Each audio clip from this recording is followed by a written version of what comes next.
মোৰ আজি অন্য এটি ভিডিঅ'লৈ আপোনালোক সকলোকে স্বাগতম জনাইছোঁ। আজি বনাম তেল পিঠা। তেল পিঠাটো বনাবৰ কাৰণে প্ৰথমতে মই চাউলখিনি তিয়াই ল'লোঁ। তিয়াই দিয়াৰ পাছতে 2 ঘণ্টা ৰাখি দিম। ৰাখি দিয়াৰ পাছতে এনেকৈ মিক্সিত চাউলখিনি গুড়া কৰি ল'লোঁ।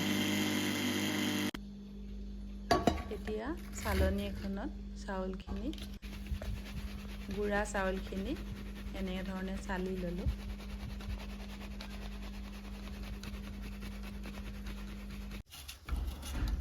তাৰ পাছতে গুড়খিনি চকলিয়াই ল'লোঁ। গুড়খিনি চকলিয়াই লোৱাৰ পাছতে জনি কাজিৰা চব আধা চামুচকৈ দি দিলোঁ। লগতে 2টা ইলাচি দি এনেকৈ অকণমান গৰম কৰি ল'লোঁ। লোৱাৰ পাছতে খুন্দনা এটাত খুন্দি ল'লোঁ।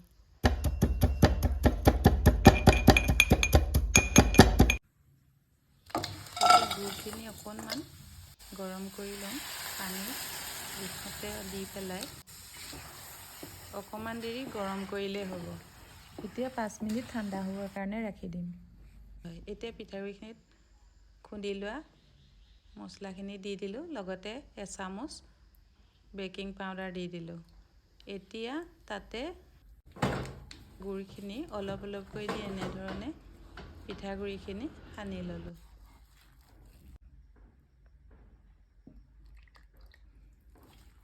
গুড়খিনি অলপ অলপকৈ দি সানি ল'ব লাগে, নহ'লে একেবাৰে দি দিলে পনীয়া হৈ যাব পাৰে। এতিয়া ইয়াতে দি দিম 1 কাপ ময়দা আৰু 1 কাপ চুজি। যিহেতু পিঠাগুড়ি মই 3 কাপ লৈছিলোঁ, সেইটো জোখত 1 কাপ ময়দা আৰু 1 কাপ চুজি দি এনেধৰণে লৰাই আছোঁ। এতিয়া আকৌ অকণমান গুড় দি পেলাই আকৌ অকণমান লৰাই দিছোঁ।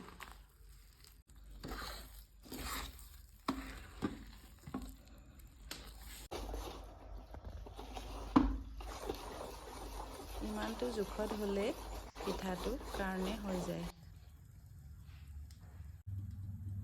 এতিয়া কেৰাহীত তেল দি দিলোঁ।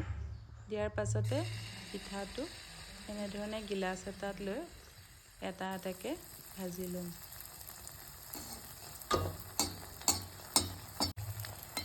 পিঠাটো দিয়াৰ লগে লগে কেনেকৈ ফুলি আহিছে দেখিছেনে?